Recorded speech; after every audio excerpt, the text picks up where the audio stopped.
Welcome back, everyone, to episode 127 of the Chaos Ball Podcast. We come to you here today in February, the month, nay, the week before almost. Well, actually, yeah, exactly. This is exactly a week before the Mariners pitchers and catchers report. Kyle Raleigh and Brian Wu were already at the Waste Management Open in Arizona, getting ready for everything, getting there. Cal's getting his swing ready. I saw him hit a golf ball today on the internet from the right side. You know where I'm going with this. Does he also hit from the left side? I'm assuming golf-wise, he sticks to what's best for him, whereas in baseball, he's best at both. But I'm curious. I wonder if anyone has the answer to that. But we're here, and Jerry transacted. He finally did it. He finally acquired a player that felt like he was on the team the entire offseason. Really. It felt like he was a Mariner since mid-November, when I feel like the rumors started when the Cardinals were going to trade him. Of course, it's Brendan Donovan. But real quick, before I get into the Brendan Donovan trade, which is going to be the meat of this episode, obviously, it's a big move, and it's one of the pretty much the only notable Mariners news of the last couple weeks that pertains to the on-field product in 2026. I do want to give a moment to salute Rick Rizzs. 2026 is going to be his last season calling Mariners games on the radio. He has been doing it for 40 years. He is a legend. I love Rick Rizzs. He really is a formative figure in my life growing up as a Mariners fan in the time that I did. I've talked about this before and why Dave Sims was more the voice of the Mariners for me than Dave Niehaus, because Dave Niehaus was a little bit before my time, although I do remember him. Rick has been my favorite Mariners announcer. Dave was probably up there as number 2. But when you listen to radio games, and listening to radio games are quite the treat, and I simply need to, this is a good reminder, I need to do it more in 2026. I live out of the area, so it's a little harder for me than it used to be, but I need to find a way to listen to more of those games, and I think I just need to buy the MLB TV radio subscription, which is, I think, $2 or $3 a month. It's going to be worth it to hear more Rick in his final season. He is really, I think he's everything you want in a radio announcer. His voice is fantastic. I think he knows when to kind of let it breathe a little bit, but on the radio, you do have to talk a lot more than on TV. I think he's just really good at his job. On all accounts, I've heard he's a really nice fella. Salute to Rick. We love Rick. 2026 is going to be quite the send-off for him, I feel like. It's because he could have just announced his retirement after this season and didn't, or not announce it before the season, but now we get to give him his flowers, and I feel like his final game, whenever that may be, I think I'm going to cry. I think I'm going to cry when he finally says goodbye and signs off. That's going to be an emotional time. And let's hope it's in November. Let's hope it's in early November. And that's all. I'll leave it at that. I am going to talk a little bit about the pitching's depth later this episode as well. And maybe a couple odds and ends, that sort of deal at the end of this episode. But why are we here? Why have we gathered here today to take a look at the Mariners roster once again? Because Brendan Donovan, as I said, is finally a Seattle Mariner. Finally. Here I was on Monday. Well, was it evening? No, Monday. Yeah, it was evening for me. I was in Mexico. I was at an airport in Mexico. My flight was boarding in 10 minutes, and I get the pass and notification that Brendan Donovan has been traded to the Mariners, and it was like a sigh of relief. It was the breaking chains photo meme. Like, it was just like fine, like a weight was lifted off my shoulders. He's finally a Mariner. And then I saw the Rays were involved in this trade, and I, in this airport in Mexico, let out an audible chuckle because I simply cannot believe he had to get the Rays involved. Now, since this deal was ongoing probably most of the offseason, the rumors started months ago. And it made sense, obviously, that the Cardinals were going to trade Brendan Donovan.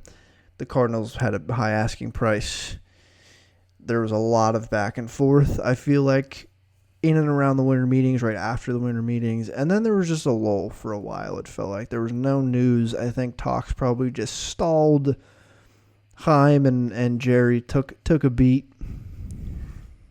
And then clearly they picked back up after, in and around when the Giants were involved. And then the Giants pivoted to sign Luis Ariz to play second base, which is a choice for sure for them. They were never going to beat the Mariners in terms of their ability to win the heart of Chaim with prospects. Like, that, they were literally never going to. And I think once the Giants pivoted and probably realized it just was not a feasible deal for them to do, I think it was a foregone conclusion at that point then that Brendan Donovan was going to be a Mariner. I don't think it was ever going to go into the season, but it sounds like, obviously, they couldn't quite get the deal over the line. And when you can't get a trade through, when they just want one other prospect who's worth a little bit of something, who do you call? You call the freaking Tampa Bay Rays. And if you're Jerry DiPoto, who's now made, by my accounts, 20 trades with the Rays, did I count that correctly? No, this is number 19. Okay. 19 out of 198 trades have been with the Rays. He just had to get involved in that, and that got the deal over the line. Obviously, that is why we're here. The deal, I love it. I love this deal. It's a great deal. The Cardinals got, I think, a really good haul for Donovan. I think this was probably about as much as they could get, which says a lot about him as a player, and I think they handled this pretty well. They got some variety of guys. They got a close to MLB guy and then a pitcher and a really intriguing athletic high school pick from a year ago in Ty Pete. But it was Ty Pete, Durangelo, Saincha, Colton Ledbetter from the Rays, and then 2 comp round B picks, one from the Mariners and one from the Rays, number 6-8 overall from the Mariners. In the upcoming draft. Saincha, obviously the big name here. Everyone, I feel like, knows him because he's the switch pitcher. And this was super interesting timing because I felt like a day or two before there were reports out of Mariners camp that Saincha was going to focus on just throwing from the right side this spring training. He wasn't going to rule out throwing from the left side either. It sounded like they were still going to allow him to work that out, but he was going to focus on the right side because that's just where he is currently looking better. Like, I don't know if he's ever going to go back to throwing from the left side because it's probably worth pouring all of your effort into perfecting the one arm, I would say, and that arm looks good. It's a good upside on Saincha. I mean, he was a college pitcher, but he's got up to Double-A last year. He is hitting really good velocities from the right side, and it feels like he's a mid-rotation upside guy, potentially. Like, that feels like his ceiling is like a number 3, which is really great to get in a trade. Ty Pete just kind of made the move to center field recently. It sounds like he's adapting well out there, really good athlete. I loved his swing in the draft that the Mariners took him when they took him as one of the 3 high school players with Farmello and Emerson in last year's draft where they had, or not, well, I can't say last year's now, 2 years ago. draft. And he just feels like a good swing, like really high upside, low floor swing for the Cardinals. It just feels like this guy's always, one of these guys is always in a trade. High schooler, former athlete, like potentially really intriguing power, speed, center fielder now, but striking out a ton. And I think Colton Ledbetter, I don't want to talk about. Ray's a fine prospect. Looks like he's definitely going to get looks with the Cardinals this year in Major League Baseball. Maybe even make the team out of camp if they make another move before then, because the Cardinals are going to be bad. And the comp picks are always good to have. The Cardinals are poised to have a franchise-defining draft, good or bad. Like, this is going to be a really important draft for them to nail. They could get more comp picks by the time the draft rolls around because they still have guys to trade. But I think this is a deal that you do, I think, every day of the week if you were the Mariners. Saintia and Pete are not prospects that I am clutching necessarily. I think at this point, and I'm far from a prospect clutcher. I think if you've listened to this podcast, you know I'm pretty much down to trade any prospects at any time. Like, if the price is right, I am willing to bet on guys I think are good at the major league level now. More of a sure thing than prospects. I think if I am the Mariners right now, I probably have Colt Emerson as my untouchable because he's a shortstop who can play a good shortstop and looks like he can hit for power and has quick hands. And that is just not something you're going to come across that often. And maybe Cade Anderson, because I think he could just impact the team so soon after getting drafted last year. I think every other prospect for me is on the table trading-wise. So I think this is not a deal I would have said no to. Like, I'm not upset at losing either of those guys. Now, I'll address the elephant in the room. They didn't just give up Saintia and Pete, and this is why it's my hard pivot to saying this deal's garbage for the Mariners. Ben Williamson is now off the team. The Rays swooped in here, essentially gave up a comp pick and Colton Ledbetter for Ben Williamson. I honestly love this for the Rays. They didn't, that's not really much for them to give up to get a guy who, listen, I don't think Ben Williamson is a good hitter.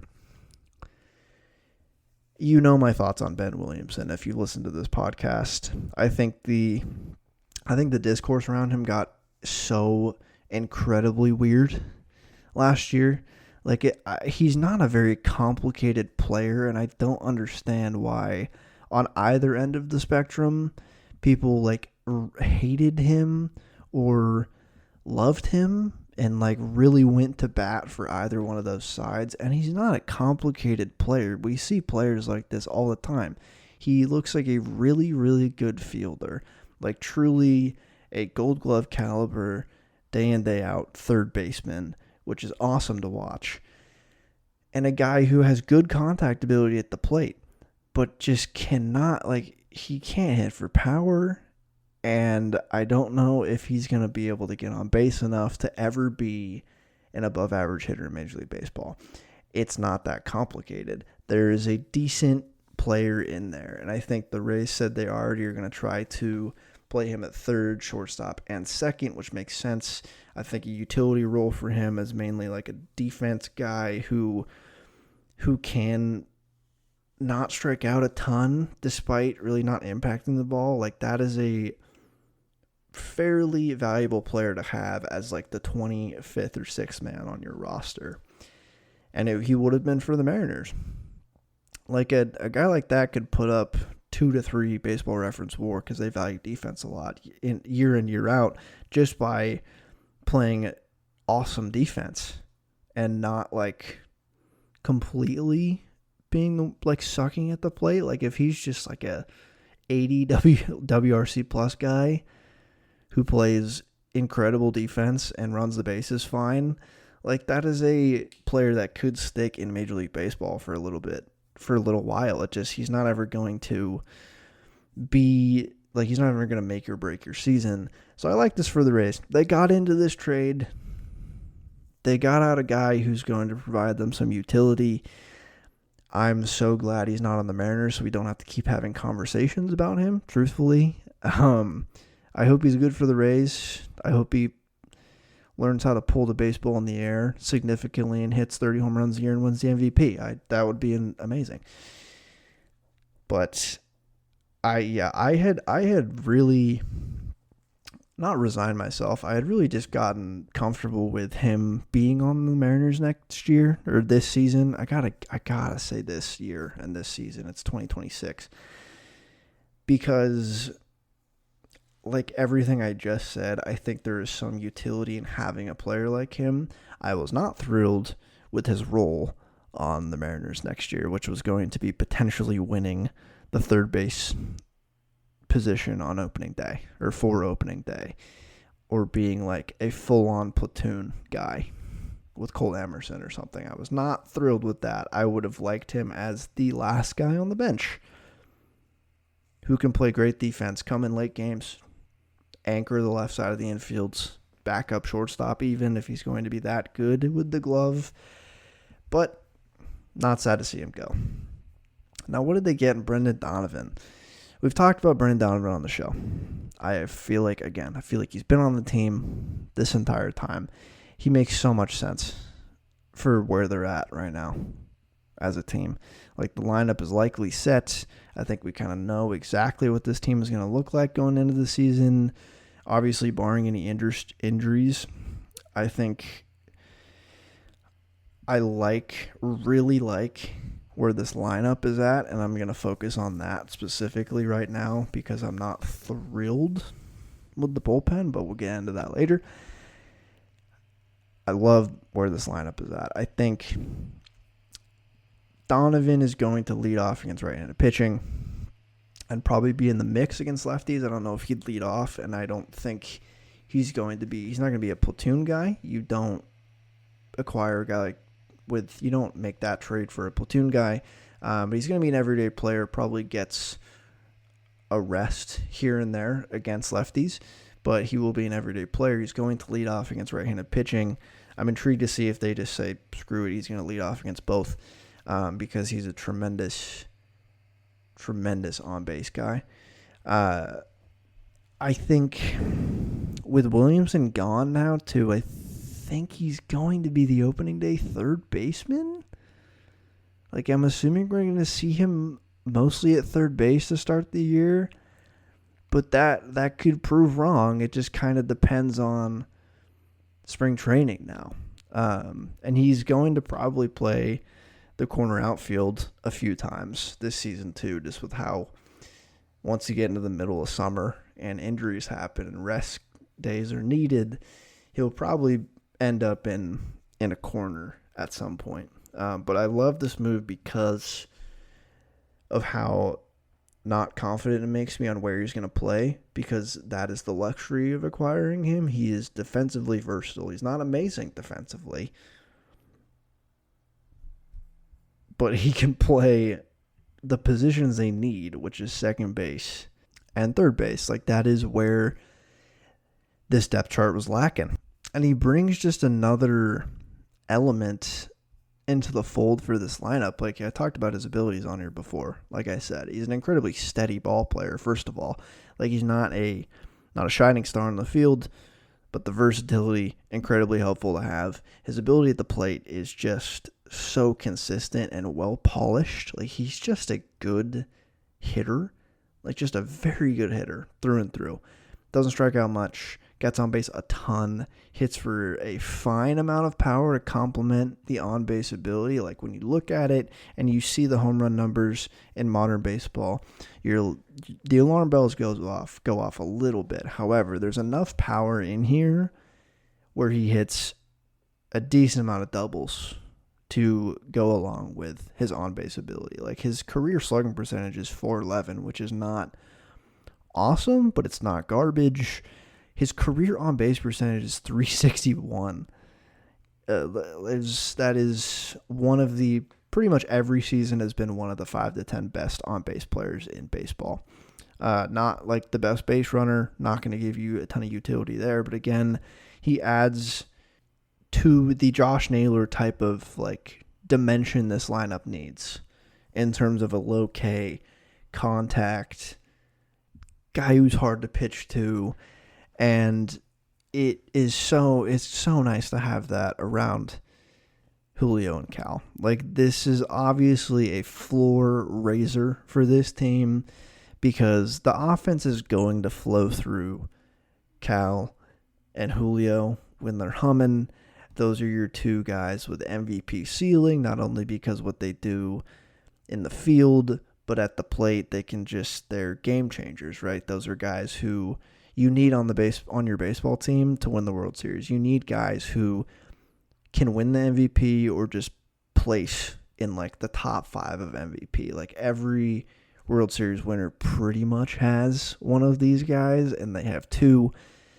But now having Donovan, JP, Naylor, Randy, and like even Refsnyder in there against lefties surrounding those 2 who've all been consistent contributors at the plate for years now is just a really, really good situation. Like, this is a better, more diverse lineup than they've had in such a long time. Like, it's similar to how we saw this lineup after the trade deadline in 2025, but I think it's better with Donovan because Polanco is playing great, but it's a different player than Donovan, and you add Donovan and sandwich Julio and Cal in between Donovan and Naylor. You make a Julio Cal sandwich with Naylor Donovan on base percentage bread, and that is just an incredibly good top 4 of the lineup. And then Randy Arozarena, who was so inconsistent last year,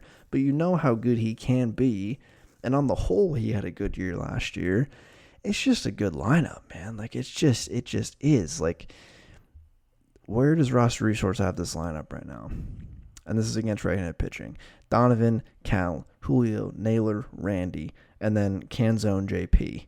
And then after that, it's Robles and Young, which you can kind of swap for whoever there. But that top 7 is really solid. Like, this is, I think it's the top 3 lineup in the American League right now. I think I'm pretty confident in saying that. I think the Blue Jays are in there, and I think despite the narrative around the Yankees right now, they still have a good lineup because they still have Aaron Judge. But I think I would challenge any lineup in baseball's depth. Maybe, okay. The Dodgers lineup is kind of insane, but I would challenge any lineup in baseball to the depth that now they have when they put their best 9 guys in the lineup. So this is just a good situation. And I feel pretty damn confident that this lineup can take this team really far. And then you mix in the other great aspect of this trade. You mix in the younger upside of Cole Young and Colt Emerson. I almost just called him Colt Young. Because this move gives runway to both of them now.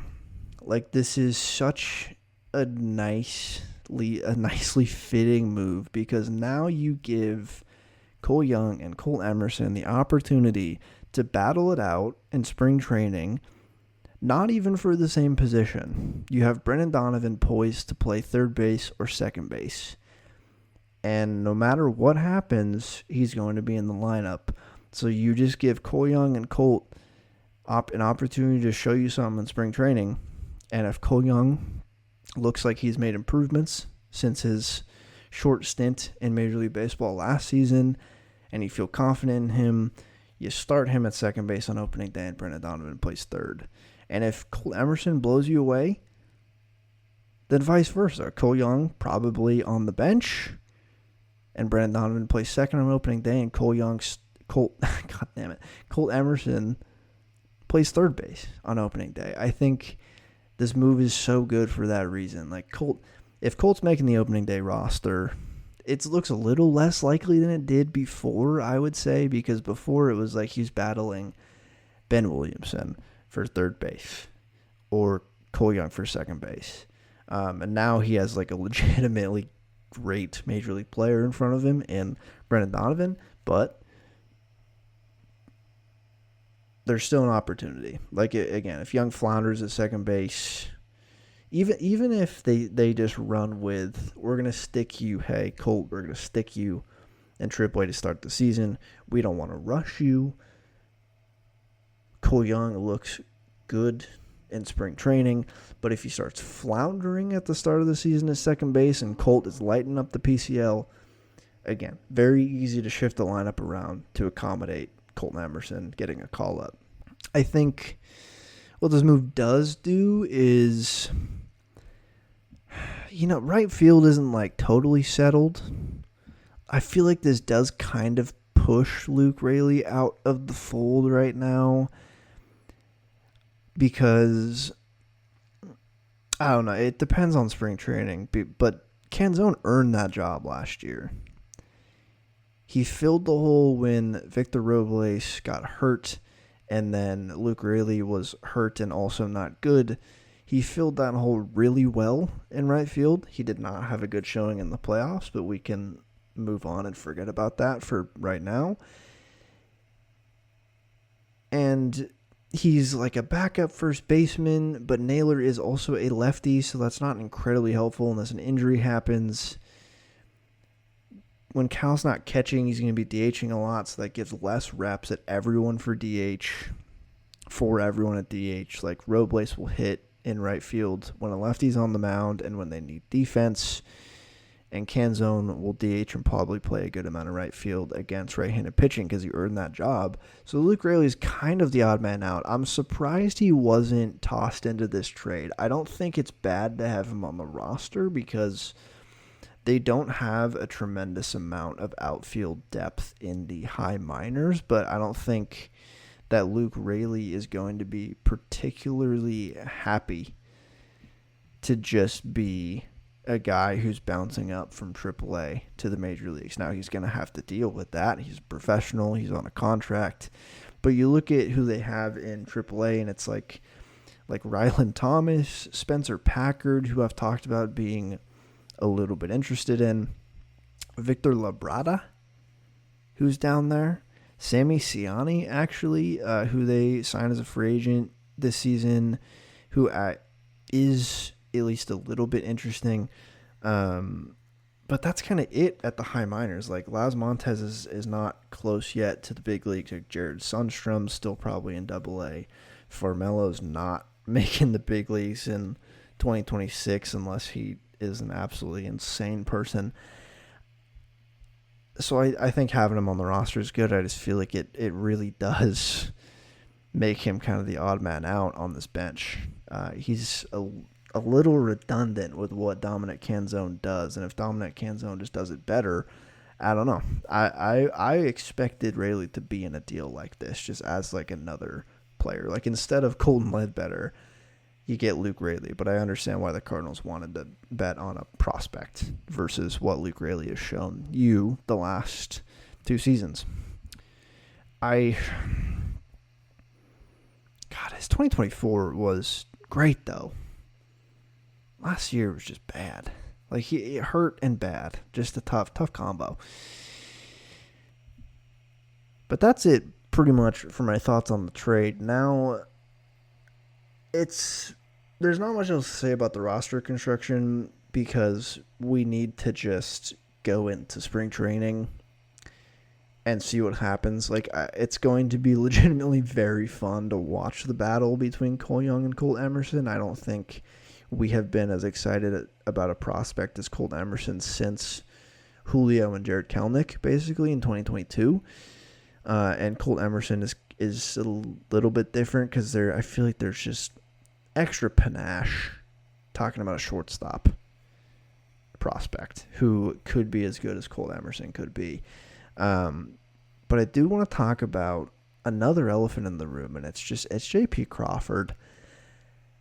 I've said this before. I said this earlier in the offseason. I don't think the Mariners are doing anything about J.P. Crawford. I think he's still a player that can be very valuable to this team. I think he still offers you something at the plate. His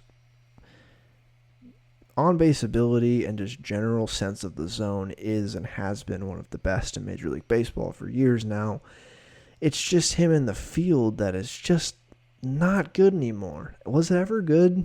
But was it ever great? No. It's especially not great now.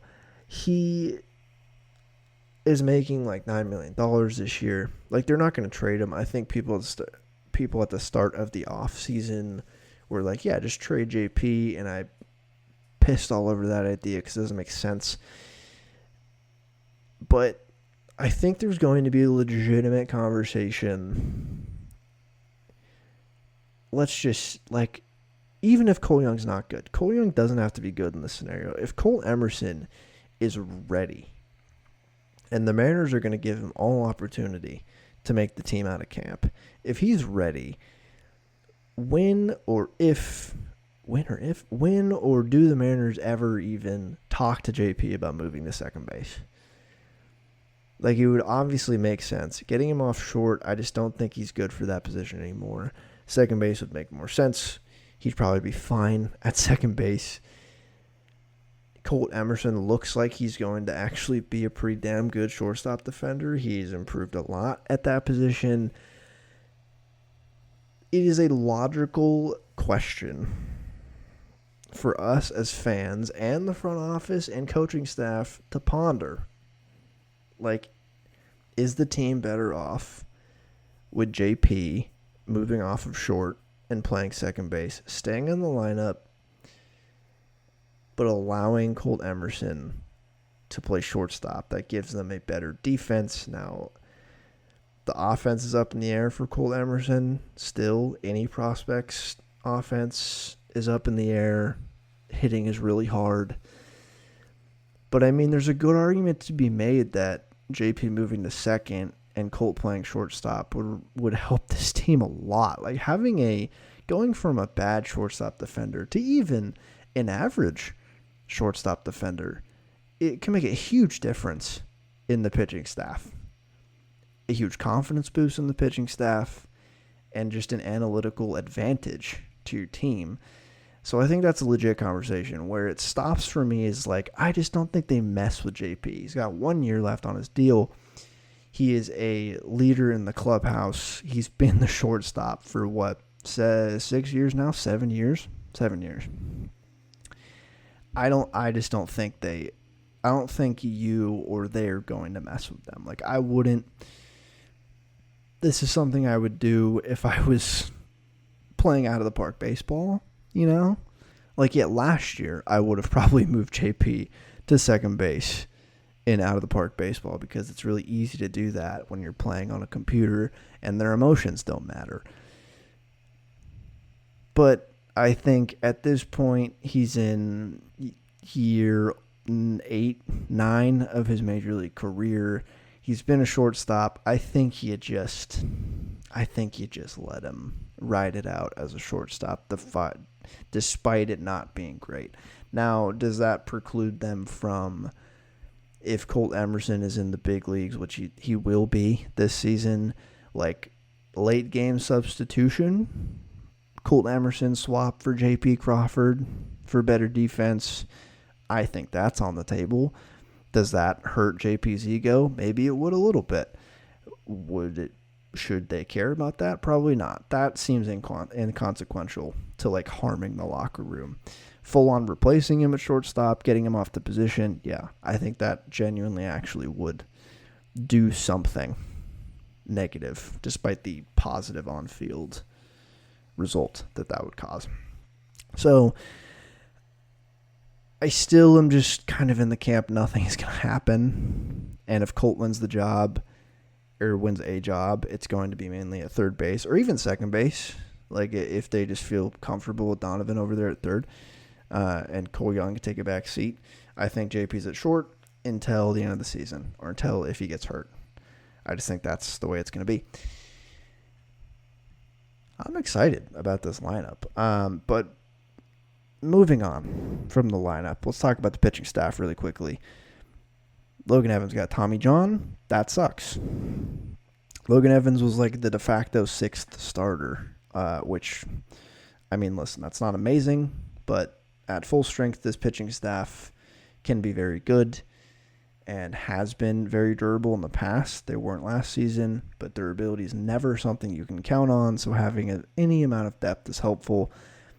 Despite Logan Evans not being good last year, I still think there's something interesting in there. Now with Tommy John, I just don't know, but there was something interesting that I wanted to keep trying to tap into with Logan Evans. That, like Emerson Hancock, I think the ship has sailed on him being a starter. I'm actually pretty intrigued about if they're just going to enter spring training with him as a full-on relief pitcher. Like, I feel like that might be better for him just to focus on his stuff rather than bothering at all to stretch him out as a starter. And I think some of their moves recently have signified that. And listen, if Emerson Hancock becomes even a league average relief pitcher, I think that is a W in my book for 2026. But the Logan Evans, Tommy John is not an insignificant thing. It sucks. Like, you need guys like that. You need innings. Even if they're bad, you need innings. Like, pitching will get hurt even if they're durable. A durable pitcher in Major League Baseball in 2026 is still going to need some innings covered, most likely. But two moves that they've made recently, both of them were made a day after each other, about 2 weeks ago. They signed Dane Dunning. Am I getting that mixed up? No, they signed Dane Dunning, and they traded for Cooper Criswell, who's on the Mets. And Dane Dunning, we're familiar with Dane Dunning. He was on the Texas Rangers and the Braves last season. Two just depth starters. Dane Dunning is a less impressive depth starter. I think entirely possible he doesn't even make AAA out of camp. Cooper Criswell, on the other hand, is actually a legitimately interesting acquisition that they got on the cheap from the Boston Red Sox. I think there is something there. And I think the Mariners probably see something in Criswell that they think they can tap into. Now, the past 2 seasons, he's started some games and relieved some games because the Red Sox haven't needed him a ton in the rotation. So he has been kind of a swingman for them and he didn't throw that many innings last year, threw almost 100 in 2024. But I think he's a legitimate option for them, whether it be out of the pen to start the season or a depth starter, or potentially out of the pen and then being a swingman can fill in the rotation if someone gets hurt. I think this is actually a pretty important acquisition now that Logan Evans has Tommy John.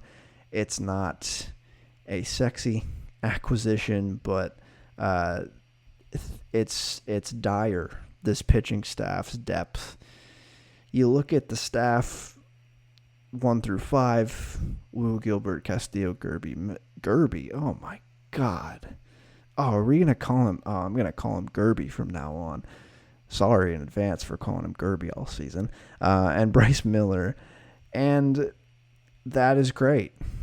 I think ceiling-wise, that is a top 5 rotation in baseball. I think floor-wise, it is a top 15 rotation in baseball.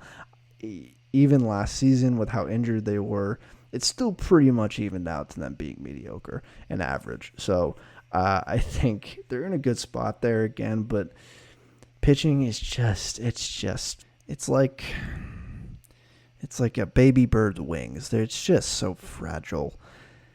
And they have Randy Dobnak too in AAA probably this year. Casey Lawrence is still available to be called up and DFA'd 6 times next season like he was last season.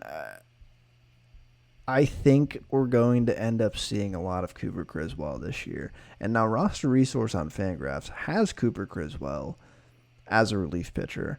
And I think it's fair given as a long reliever. I think, like, given where their bullpen's at, they probably literally need that in their bullpen right now. But I'm skeptical he's going to be there on opening day, but I'm curious how they talk about it. When pitchers and catchers report, and more stuff continues to progress with spring training. I'm curious how we see the coaching staff and like Jerry and Justin Hollander talk about the bullpen and Criswell, because maybe they do just see him as a length guy in the pen, like completely. And that's not a terrible idea, but it's also not the best idea. I am not honestly thrilled with where this bullpen is at. I like Andres Munoz a lot. I love Matt Brash. Edward Bizardo is my boy. Gabe Speyer's awesome. Jose Ferrer, we've talked about him. The upside is tantalizing. And then it just falls off into Carlos Vargas, Casey Legumina, and Cooper Criswell, and I'm not happy about that because there were relief pitchers available this offseason. Sir Anthony Dominguez I think he just would have been a perfect signing, maybe like $10 million a year. Expensive, you could say, for a relief pitcher when looking at the Mariners. However, their payroll is going to start the year lower than it was last year, if my calculations are correct. And even if that's not correct, it's going to be pretty close to last year, and it should be higher than that. And I think the bullpen is the remaining place they could have spent the money. And I'm honestly upset that they didn't. Now, it doesn't preclude them from trading for a relief pitcher at the deadline. I'm sure they will be in the mix to add some salary at the deadline. But there were relief pitchers available with a strong major league track record that they could have had. I really wanted Sir Anthony Dominguez. He would have rounded out the pen so nicely. Because I don't want to see as much Carlos Vargas this season as we did last year. I don't think Casey Legumina is good as much as I enjoy his alma mater. And sure, Cooper Criswell being the length guy, hell yeah. I love having a mop-up guy in the bullpen who can just kind of eat innings at a moment's notice. But I just think there needed to be one more reliever in here. And hell, maybe it's Troy Taylor. Maybe my affinity for him, like Edward Bizardo, happened 2 years too early, and this is the season for him where he's going to actually come into his own and be a good relief pitcher like I think he's going to be. And this is my last season saying that before I give up on him. Maybe that's it. I just don't know. And then the other little wrinkle for this bullpen and starting depth is I think so the starting depth can go like Cooper Criswell and who else? Cooper Criswell, Emerson Hancock, Blas Castano, like Dobnak, Dunning, Lawrence. Any of those guys could be considered the next man up when they need a spot start or a couple weeks up on the major league team. I think Kate Anderson can be considered a legitimately depth piece for this rotation in 2026. He could go to the Trey Savage school of shooting through the minors. Not saying that's going to happen. It is incredibly difficult to do that, but it sounds like the Mariners think that could happen, and I think when he was drafted, everyone thought that could happen. He's a college pitcher who just looks like one of those college pitchers who's ready, like almost. He just looks like he could almost skip spring training and be a okay starting pitcher in 2026, and maybe you give him three months in the minor leagues and 3 or 4 months and he just heats it up and he comes up. I think he legitimately could be a depth piece in this rotation next year. And that's fun. And it's a reminder the Mariners had the number 3 pick in the draft in 2025, which I will never stop talking about. I love the draft lottery. Just what an awesome collective bargaining update that was. And I say this about Kate Anderson because I had thought this for all year, for all offseason, like a lot of people have. But just today, on Baseball America, the Mariners farm director, Justin Toole, said this, quote, his performance and what he's able to do on the field will kind of dictate to us, when he's ready. But definitely would anticipate it sooner rather than later, end quote. Now, obviously that's optimistic talk, but not out of the realm of possibility for Cade Anderson to be a fill-in for this rotation going into October. If there's an injury, or even if he just forces the Mariners' hand is in the pen or something, I'm intrigued. And I think that's why I'm saying he could be considered a depth piece for next season. I just think it would be it'd be a post-June depth piece, and you'd be seeing a healthy dose of Criswell and Dunning-Dobnak before then, if they need to fill some innings in the rotation. But that's on the table for Cade Anderson. And that is all I'm going to talk about Cooper Criswell and Dane Dunning. That is all of the time I have to talk about those guys. One more thing for the Mariners.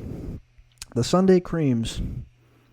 You got to say goodbye to the Sunday Creams. Now, I didn't know that a lot of people didn't like these. That was news to me. I log on to Mariners Twitter, as I'm wont to do, and I see that they've announced they were due for a new City Connect update, I believe, or something of the sort.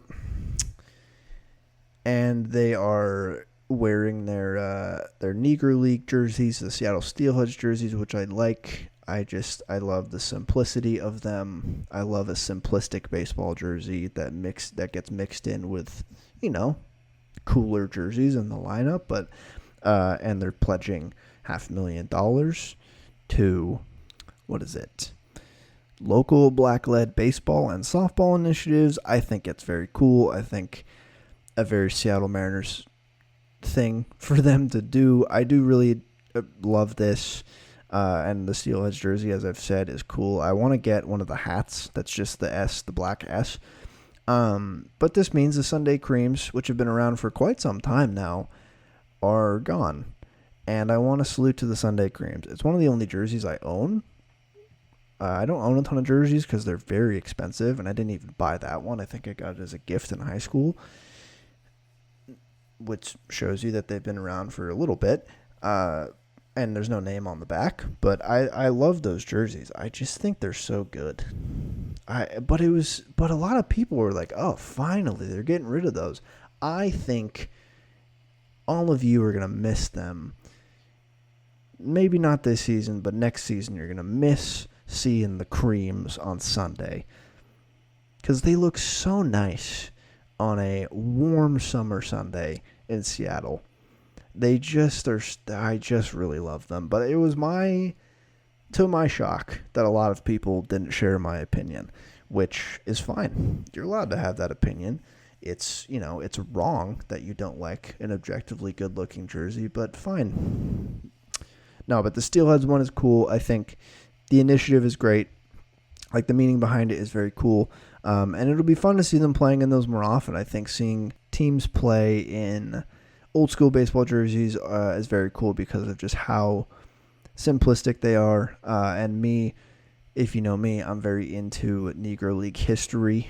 I think everyone should read more Negro League baseball player biographies because it could teach you a lot about both a very, very cool league and awesome set of players, and also teach you a lot about the history of America at that time, because it was all intertwined with why there had to be the Negro Leagues in the first place. And a lot of these biographies obviously get into that topic. And I think it's really awesome. So it's going to be fun to see those jerseys on the field. I did just, with Rick Rizzs, I wanted to salute the Sunday Creams. And now that sentence is the first time that's ever been said. I wanted to salute Rick Rizzs and the Sunday Creams all at the same time. But no, I really like those jerseys. I will continue to wear mine. I hope they don't get rid of them completely. I hope they keep them in the back of the locker, back at the warehouse, and bring them back at some point, because I do really just think it's a nice jersey to have. Maybe replace, I don't know, what jersey hasn't done well recently? I think they haven't really played well in the Navy ones as much as those look cool, but I don't know. I think the Mariners have generally very good jerseys, and I'm not one to complain about things that they're wearing. So that is it for this episode. Thank you for listening. I appreciate it.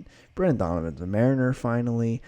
Pitchers and catchers are reporting. We're going to have a lot more stuff to talk about, whether it's actually interesting stuff or just has Cal's ass gotten slimmer in the offseason as he walks up to pitchers and catchers reporting in his slacks. I don't know. We'll see. Has Logan Gilbert kept his goatee? Is his hair longer?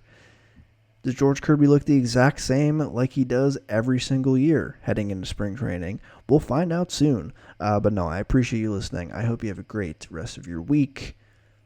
And for the first time in February of 2026, go Mariners.